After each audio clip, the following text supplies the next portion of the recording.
Good evening, everyone. Welcome. I'm Ari Goldstein, Manager of Special Projects at the Museum of Jewish Heritage, a living memorial to the Holocaust. Since the museum opened its doors 22 years ago, Holocaust survivors and their stories have been the bedrock of our community. Summoning the courage to speak about what they experienced and the eloquence to do so forcefully and persistently, they remind us about a period of our past that we must never forget, and their stories serve as a call to action in the world today. Tonight, it is our great honor to hear from Holocaust survivor and prolific artist William Bernheim. Bernheim was born in Lodz, Poland in 1922 and spent time in the Lodz Ghetto, in several Polish ammunition factories, and in the Buchenwald Concentration Camp. He was liberated from Buchenwald in 1945 and emigrated to the United States 4 years later. And the pants that you see on stage tonight are Mr. Bernheim's from his time in Buchenwald. Bernheim began creating art early on, including poetry and drawings inside the Lodz Ghetto. His formal art career launched in the 1960s when he began still lifes and landscapes in oils. Bernheim has attended the Art Students League of New York and completed a large body of Holocaust-related works of art.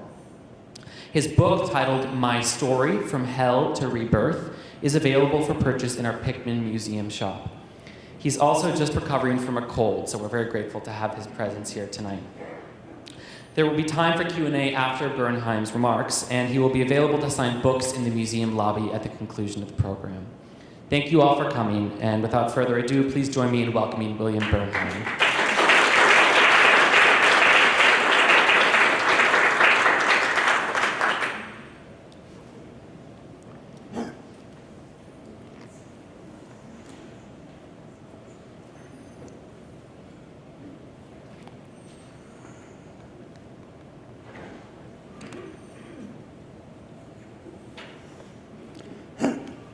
Okay?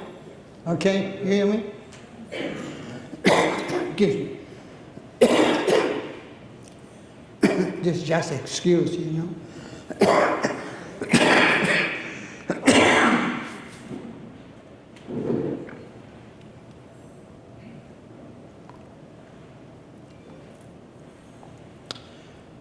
I was asked to speak to you tonight because I'm a survivor. One of the few remaining eyewitnesses to the horrors of the Holocaust. It's not easy to tell you in 20 minutes what I went through during World War II. I can never completely forget the torture, pain, and fear I endured. To this day, I still have recurring dreams of the beatings and bruises inflicted upon me over 7.5 decades ago. Many nights I think and wonder, was it all reality or I imagining? Am I still in Lodz Ghetto, Buchenwald Concentration Camp, or New York City? The fact that I'm standing before you today, 74 years after the liberation, is a true miracle. And it is a story that I want to share with you.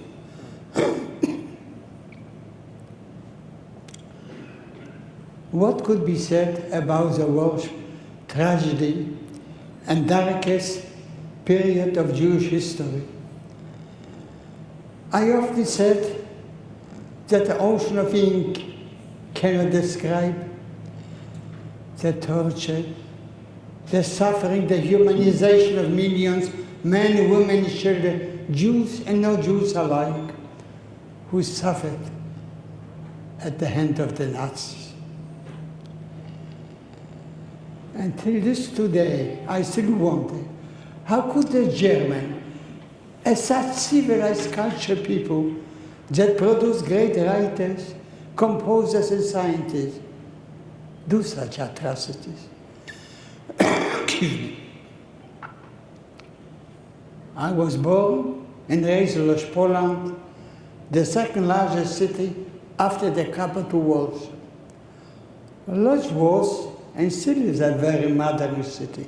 It had large factories, movie houses, concert hall, beautiful temple, church, school, sports arena, large park and restaurant. The total population was 600,000 people, half of whom 300,000 were Jews. Excuse me.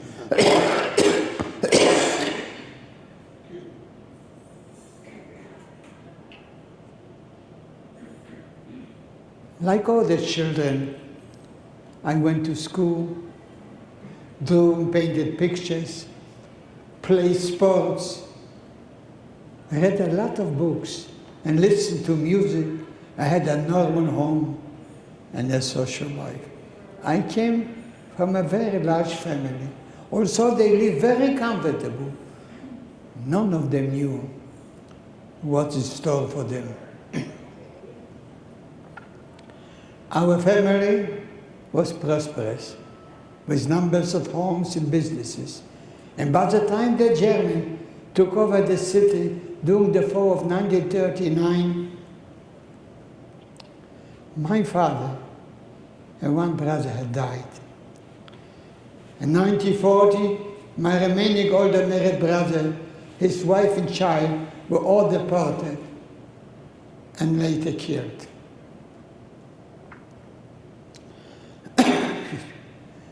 I remained alone with my mother, only to be later moved into the ghetto with all the Jews from Lodz and surrounding area. And once in the ghetto, by peeking through a fence, I got the first shock of my youth when I saw the German hanging 3 Jews. This image left a scar in my heart and in my mind forever. In the ghetto, there was terrible hunger, misery, and sicknesses. Many families were forced to share living quarters with other families. We wore mandatory yellow star and were only allowed to walk in the gardens of the city when taken to work for the German outside the ghetto. I was about 16 years old and put to work pulling human waste with a wagon in my back. I worked in clothing and leather factories, in different offices, and also cleaned toilets. People in the ghetto were made to work to be productive for the war effort. Families were separated and taken away. I knew that one day this would happen to us. In 1941, I was separated from my mother. She was taken away and put to a truck to be sent to unknown destination. I cried, I begged, but it didn't help. As I held on to her hand, she slipped her ring to me and yelled, "Save yourself, my son, save yourself." That message kept me going through the war, and that was the last time I ever saw my mother. That ring helped me to get additional food for about a month. And now I was truly alone, but my journey to hell was just beginning. In 1942, I was sent away with many others to work in a ammunition factory, forced to make bullets for the German guns. We lived in wooden barracks in fields with lice. Each day we worked up 12 hours with only one meal of hard bread and greasy soup. One incident I cannot forget occurred one day when the Germans were moving the factory to another location, and a machine fell on the top of a friend of mine. It smashed his leg, making him unable to stand or walk. One of the soldiers kicked him and yelled, get up, you filthy Jew. But he could not. How could he? So he was shot right in front of me. And during that time, I kept my sanity by composing poems in my mind. There were no pens or paper. And if I was caught using them, I too would have been shot. I kept many images in my mind, which only a fragment appear on my canvases today. Later on, I was forced along with dozens of people into a single rail boxcar. The entire train contained hundreds of people who were sealed up inside for days. They sent away without food or water, with minimum room to breathe, and were packed together like sardines and forced to go to a bathroom in our pants. Out about 100 people, my boxcar, only 12, including myself, left alive. Our final destination, unknown to us, was Buchenwald Concentration Camp. I received the number 12,510. And from that moment on, I became a number and not a person. They took away all our remaining possessions and our humanity. The soldiers pushed, kicked, and beat us and told us to get undressed. Then they shaved our heads, and by our heads, they showered us in pools of disaffected sulfur. It felt like stepping into a fire. Then they gave us striped shirts and pants and wooden shoes and sent us outside to be counted. We were sent to live in barracks of triple bunks with 10 to 50 people sleeping across each row on wooden planks. The only food we were given each day was one piece of bread like clay and a half of can of filthy soup. We had to get up each day at dawn and work late hours. I worked in stone quarries and carried heavy trees from the forest where the camp was situated, constantly roll calls and marches in all kind of weather on a regular basis.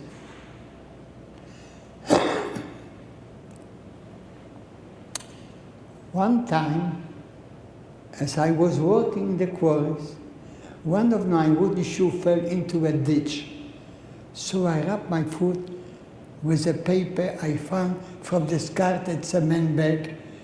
I also put some of the paper in some racks under my chest to keep myself warm from the cold.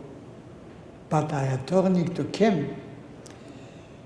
A soldier discovered what I had done, yelled sabotage, and he punched me in the mouth, knocking out some teeth with the blood gushing everywhere. Then they punished me with over 30 lashes on my back and behind. I still feel it today. And after the war, they threw me outside like a dog. I lay half unconscious until my fellow inmates picked me up and took me back to the barracks. And sometime at night, I recite poems to give hope to others in the barracks. I had such a desire to live, and I believed that I didn't believe that I could die there. I hoped and prayed that someday I would tell the world how the Nazi tortured us and how I survived.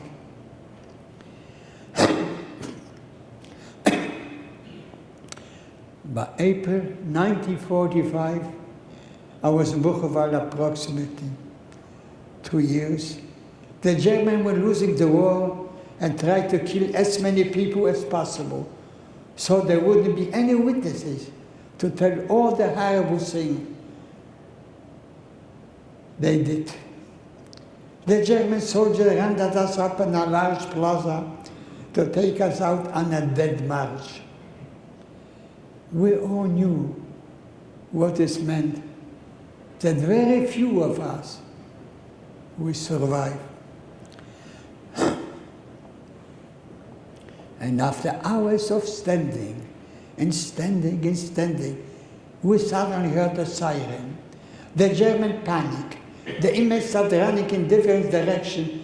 And until today, I have no idea how I had the strength, the energy, and the courage to be able to run. I hid under the foundation of a barrack, buried myself in mud. After staying hidden for hours, I heard my number, 12,510, being called to report. But I didn't move. I even heard bullets flying above and around me. I remember it was like yesterday. And that night, when the soldiers were again looking for Jews to kill, I realized I had to find a safer place. I saw a pile of dead bodies, took off my jacket so I could easily blend in, lay down next to it. I played dead with my body of barely skin and bones, while some of the corpses fell over me. I dared not to move. The heat and the smell that I had breathed was beyond human imagination. I don't know how long I remained there without food or water. I don't know if I fell asleep or I passed out. But suddenly I heard singing and marching, which woke me up. I thought I must be hallucinating, or that I was probably dead in front of the gates of heaven. Or could it be possible a trick by the Germans? I pinched myself and I realized that I was still alive. And the words of my parents came to me, that a person can be as weak as a fly, less stronger than steel. And that kept me going.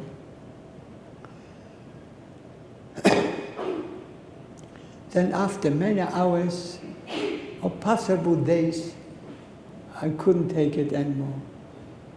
I decided to crawl out, no matter what the consequences will be. As I made my way out, a couple of men belonging to American soldiers gently pulled me out from under that mountain of death. April 11, 1945, barely alive, weighing only 62 pounds, I was finally free to go anywhere and do anything I wanted. I was reborn, and having survived the worst that a person could imagine.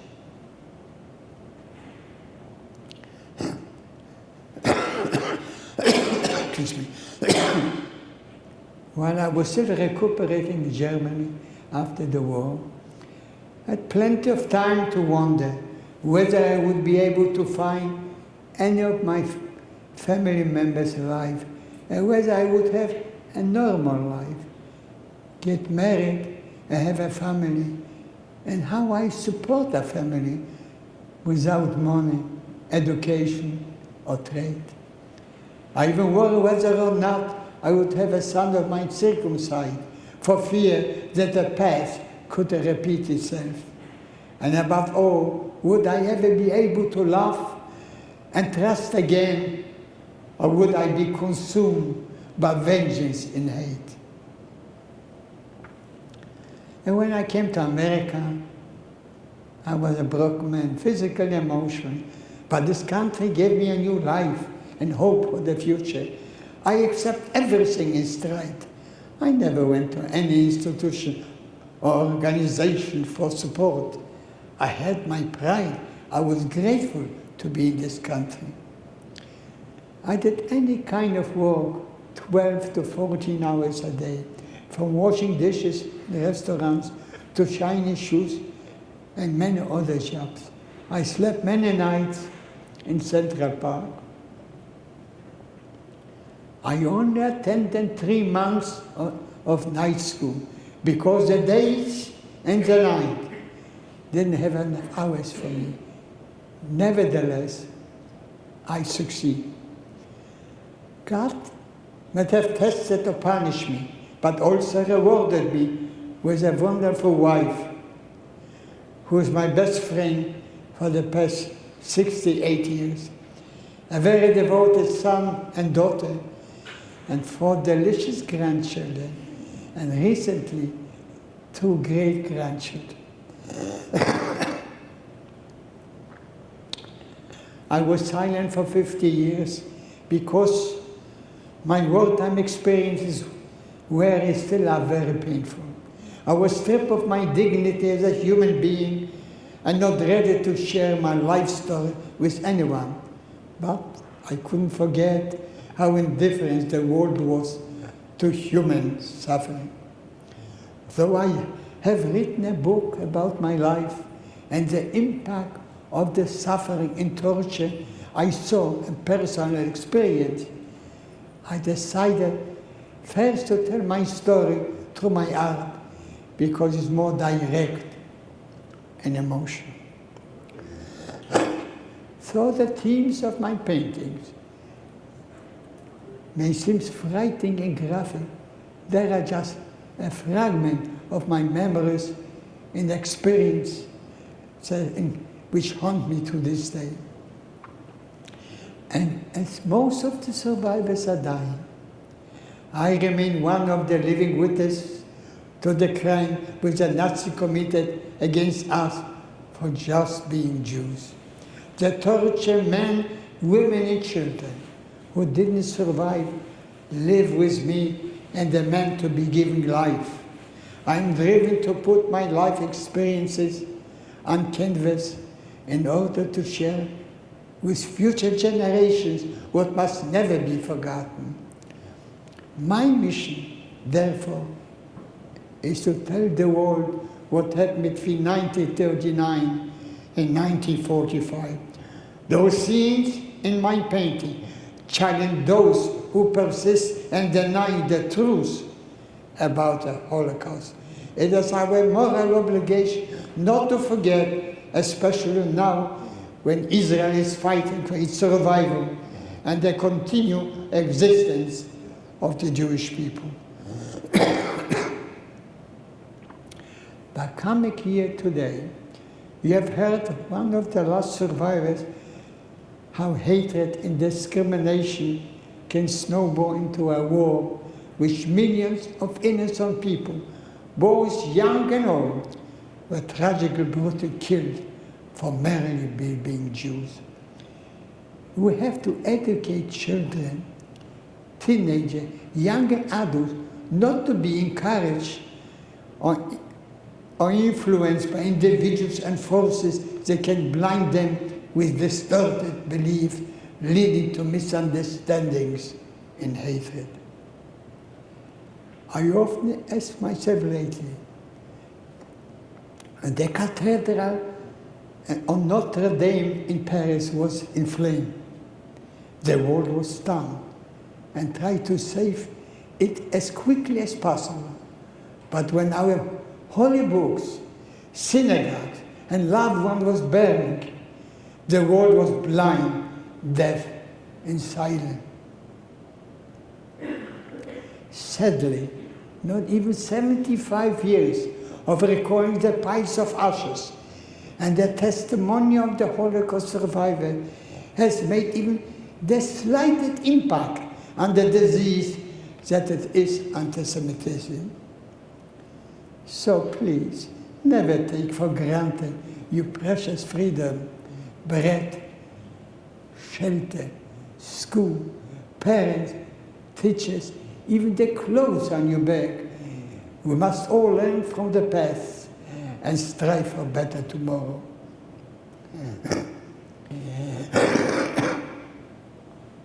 if the story of my struggle to overcome such great adversity can eliminate prejudice and hatreds and inspire you to carry the torch of this message and we should continue to remind the world of the injustice which must never be forgotten. That will be my legacy to future generations. If we don't learn from the mistake of the past, humanity has no future. Thank you for listening.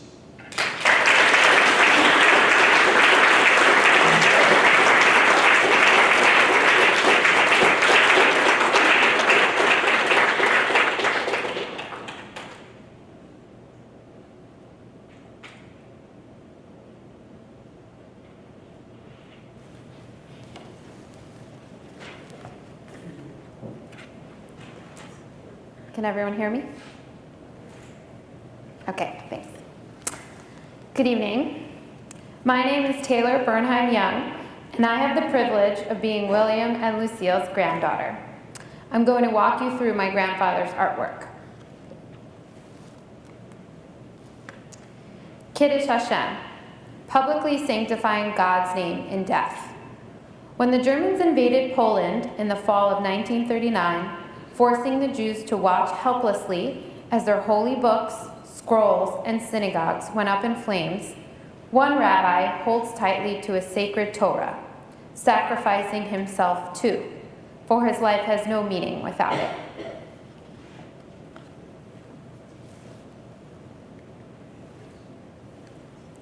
Grandfather. Born in Poland in the 1860s, he was tortured by the Nazis and died of his wounds in Tomaszów, Poland in 1940.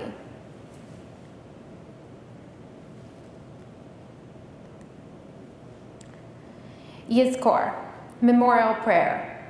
Now a cantor, this Holocaust survivor, chants the Yizkor memorial prayer for the 6 million Jews murdered, his family members among them.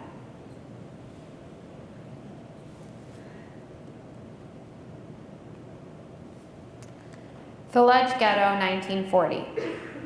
While living alone with my mother in the Lodz Ghetto in 1940, I was forced by the Germans to work all day in a factory. But in the evenings, I had to find a way to help make ends meet, for every day was a struggle for us.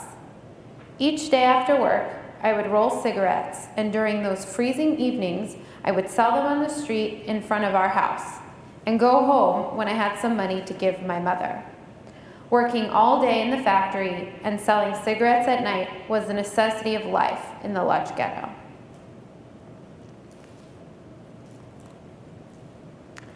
Separation. In the ghetto, a father cradles his daughter one last time and says goodbye before they are torn apart and separated forever.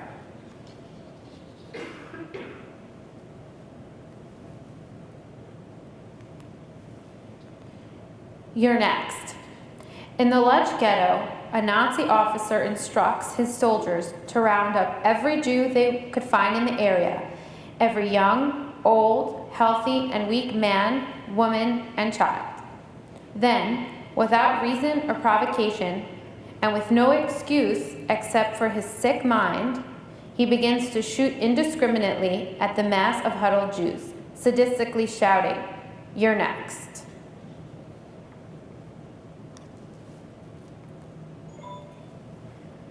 A mother's agony. During the liquidation of the Lodz Ghetto, a young mother's baby is taken from her by the Nazi soldiers. Tearing her clothes from such anguish, she pleads with them to let her child live and to take her instead. But her pleas are completely ignored.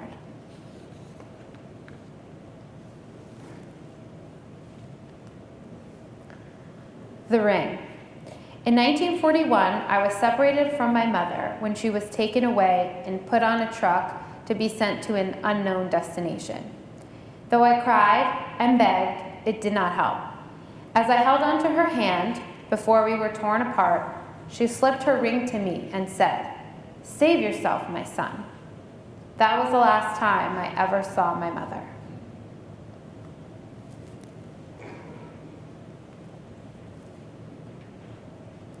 The Last Walk. First hundreds, then thousands, and eventually hundreds of thousands of innocent Jews were brought to their final destination by cattle car. With only their small bundles and meager belongings in hand, they lined up, were told to leave their possessions in heaps, and never suspected what awaited them beyond the entrance walls, on which they saw Arbeit macht frei, work will set you free.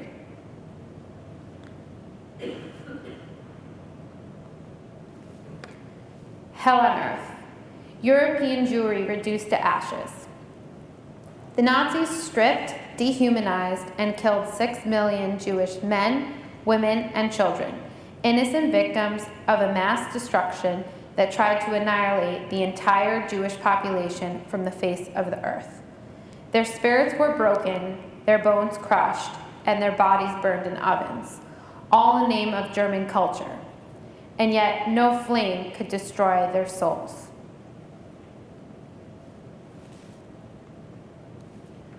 The beating. While hauling down trees under orders given by the Nazis, prisoner number 12,510 lost one of his wooden clogs and decided to protect his foot by wrapping it with paper from a discarded cement bag. He also placed a piece of paper on his chest for warmth against the cold and wind. But upon returning to the concentration camp, a Nazi soldier discovered what the prisoner had done. He threw him to the ground and proceeded to beat him with 30 lashes, which he still feels to this day. He was then thrown into the mud and rendered unconscious, but fellow inmates eventually dragged him back to the barracks where he was revived.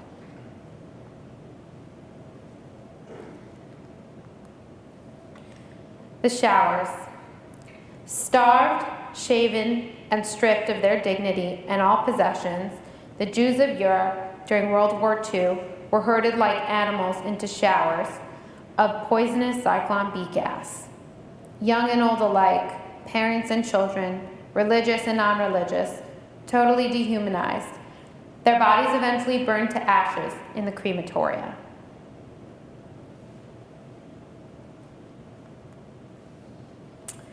The ovens. The Allies found massive evidence of human remains in the ovens of the crematoriums because the Nazis failed to remove proof of the worst crime of the 20th century.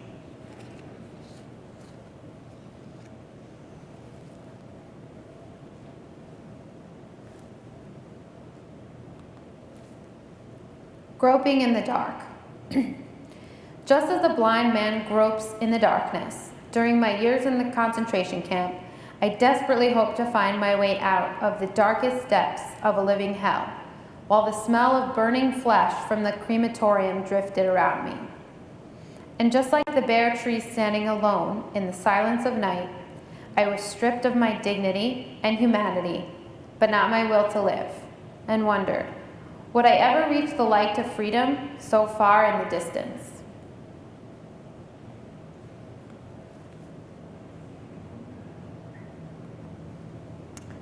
Despair.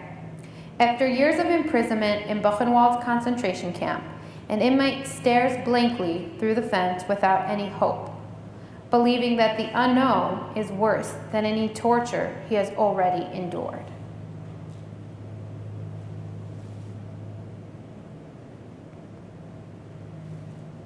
The Holocaust survivor. Having been left for near dead on the day of his liberation from the concentration camp, with all his family and worldly possessions gone, but for the clothes he wears, the Holocaust survivor ponders his future by asking, where do I go? What do I do now? This painting is on permanent display in Yad Vashem, the Holocaust Museum in Jerusalem, Israel.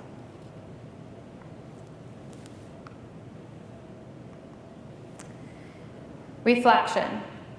A liberated Holocaust survivor contemplates what he has endured and whether his freedom is real or imaginary, while his lost youth, torment, and despair are a product of inhumanity, a reflection of Nazi Germany's loss of conscience and reason.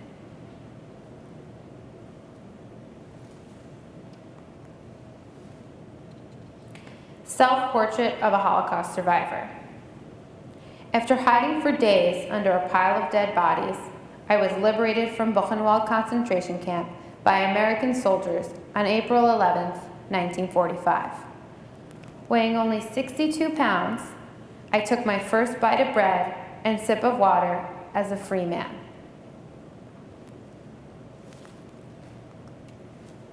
First Shabbos. A woman lighting Shabbos candles for the first time since liberation. Thankful for freedom, but wondering why so many members of her family had to suffer and be tortured to death.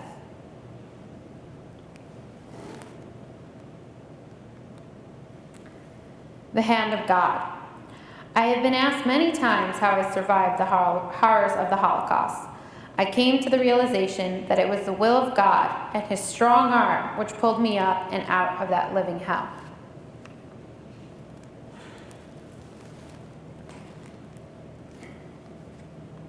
The Lost Tribe. One of the Jews airlifted from Ethiopia during Operation Moses works with pride on a kibbutz in Israel, his dream homeland, with the joyous feeling that he is free at last.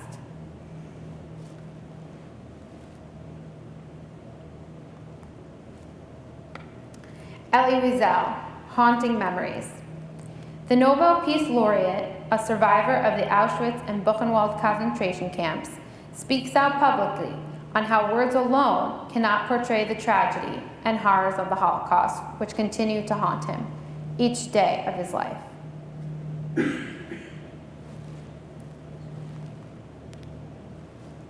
Sharon, larger than life.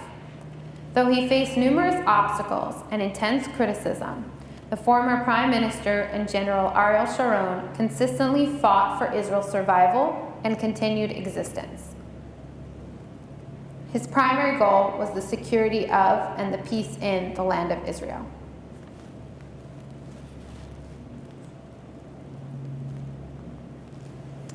The Price for Peace.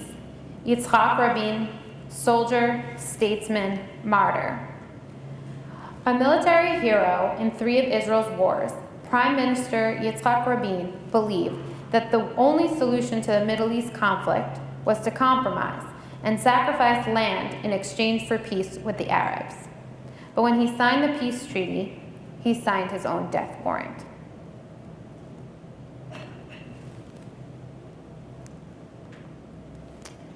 The second generation. As a young boy learns about the Holocaust, he reads of the 6 million Jews who perished in the concentration camps. His young mind cannot comprehend how civilized people could torch holy books and innocent people. Behind him hangs a poster that expresses that same sentiment as to why the world was silent.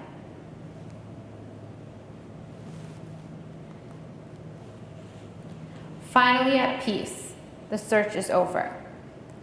Though my father went to Vienna for an operation in 1938, immediately thereafter Hitler's regime invaded Austria, removed all the sick Jews from the hospitals, and killed them.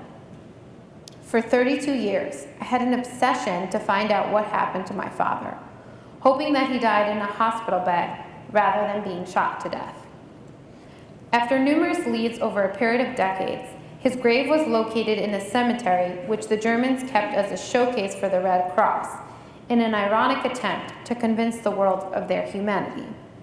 To this day, I still do not know how my father came to be buried.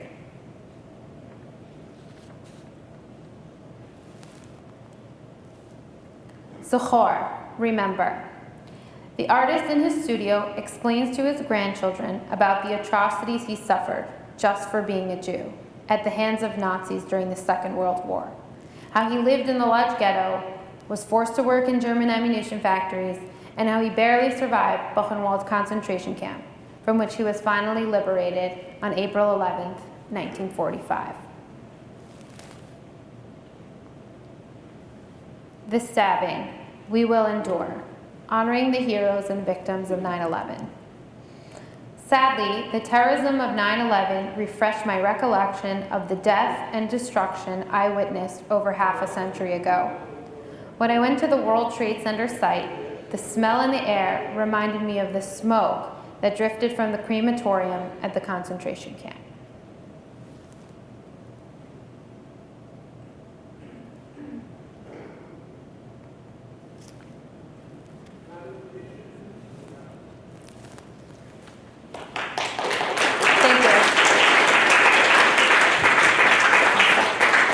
Thank you very much to William Bernheim and to his granddaughter Taylor Bernheim Young for being with us tonight. Absolutely.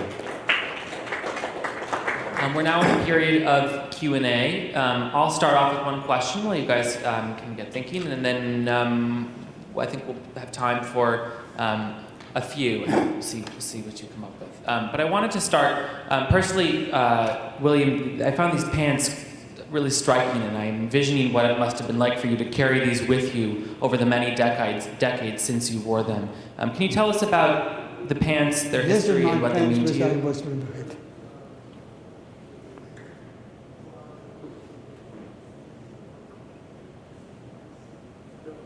What has it been like for you to carry those pants as you speak to audiences in your recent years? What do you say?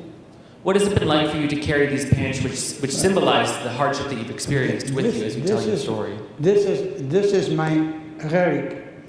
In case I have a big problem, and when the children are small, they've been complaining about the marks from my teacher. This is the women complain about the dress. I said, I took it to the closet, I opened the closet, and I showed my pants. And I said, if I survive, you will survive. Happy to open it up if anyone You have has some questions, as well. please? Yes, ma'am. I think your art is very powerful and very beautiful and moving. And I wondered how you learned to be an artist, and also if there's artistic talent in your family. How did you learn to be an artist? And was there artistic talent in your family? I wish we shouldn't be true, but it's true. When I was a kid, I was painting. And then when I started to be retired, I decided, and I was able to speak more openly, I decided to paint about the Holocaust paintings. Because young people today, they like games, this, they have no patience for this. And they don't read, that's from my books. I don't have a big part of my biography, just condensed, because they have no patience to read books.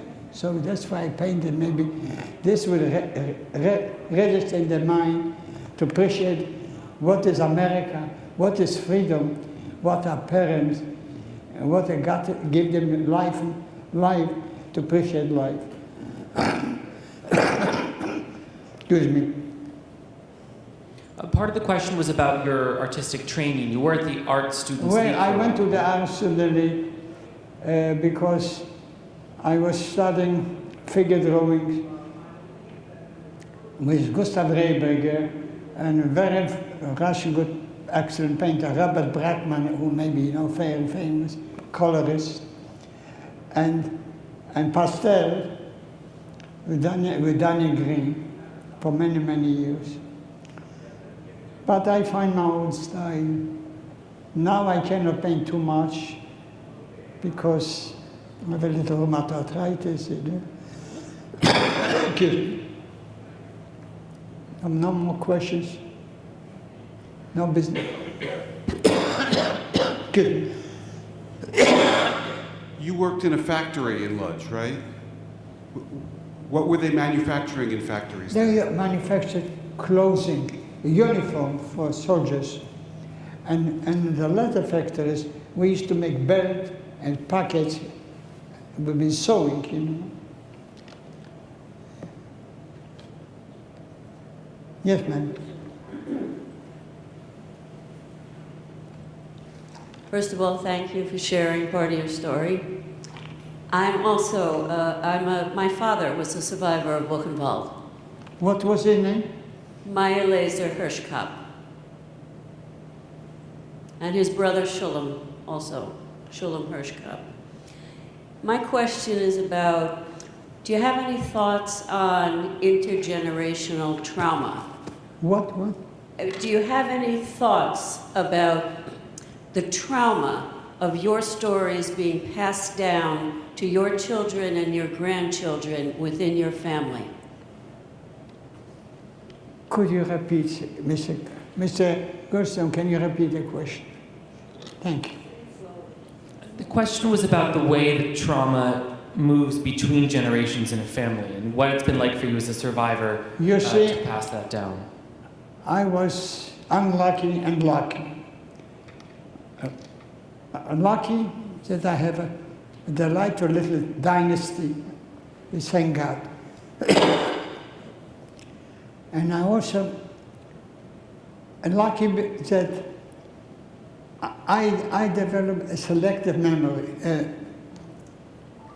When I was liberated, I was able to write down everything, poetry, and I didn't write it down. I wrote it down after the war. But in concentration, when I was working big machine, not to get off my mind, I was composing poems.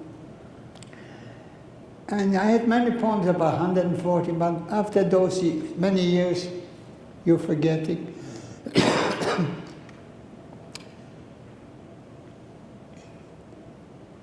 And I was thinking, if I turn over to, why I try to paint and speak to my children now? Because we have God bless America, we have a country like this, people don't know what this is. It's a paradise on earth. Nothing is perfect. And the one day should be appreciated if you have parents, if you have sisters, if you have brothers, if you have bread. Yet, because life is cool and life is beautiful, and they're forgetting the reality what it is. Because when I used to repeat many times, when you're going on vacation, make the best of it. Life is just a longer vacation. Make the best of it. Is your father still alive? No longer. How long he was in Buchenwald? 3 years. Huh? 3 years. 3 years. What? You remember his number? No. No. Because you see, we don't have the actual number. Because I have 12,510. I had from people who died, or they give you. So we never have the actual number. What's the question?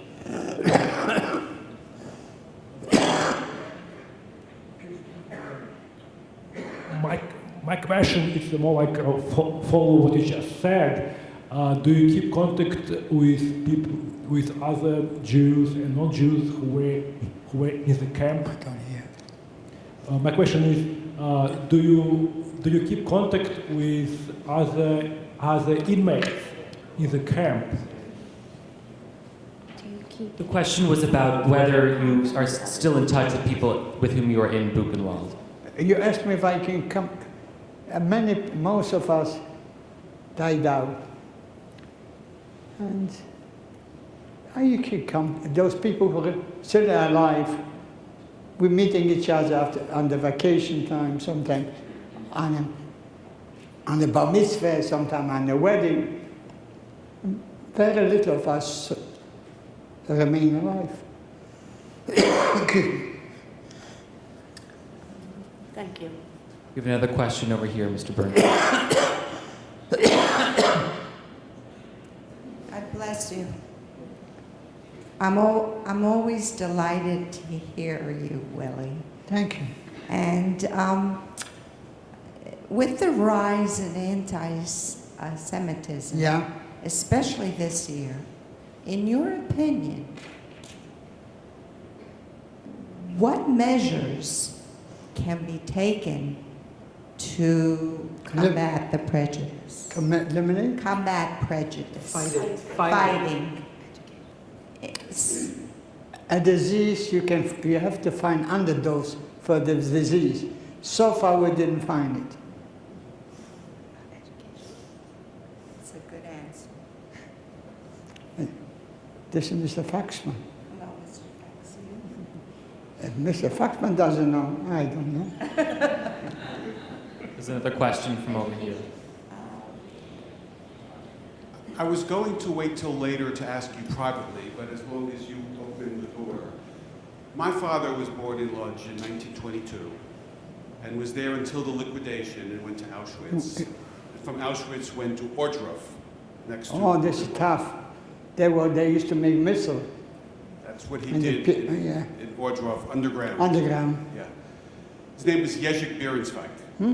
Jezik Bierenzweig. Bierenzweig. I don't remember my wife's name. How can I? Buchenwald, I figured it was possible.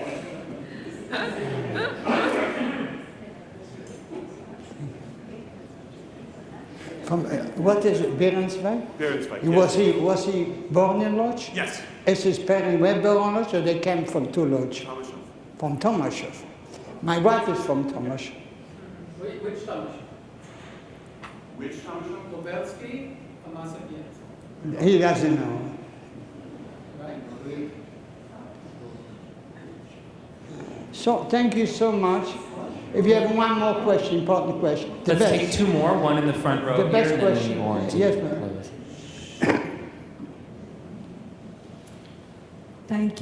Thank you for telling us your story and showing us your powerful artwork. So impressive.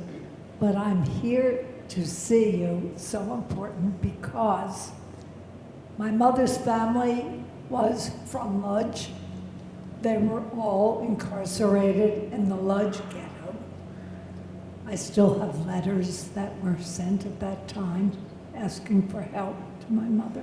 My mother was here in Atlantic City where I grew up.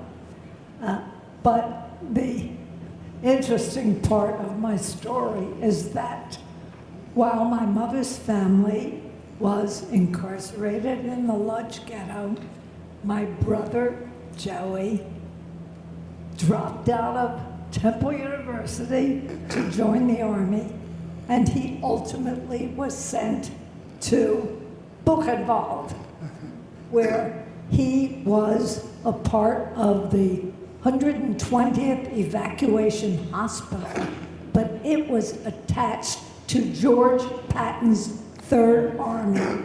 And I have letters still that Joey had sent to us that showed he was in Buchenwald on April 11th, I think.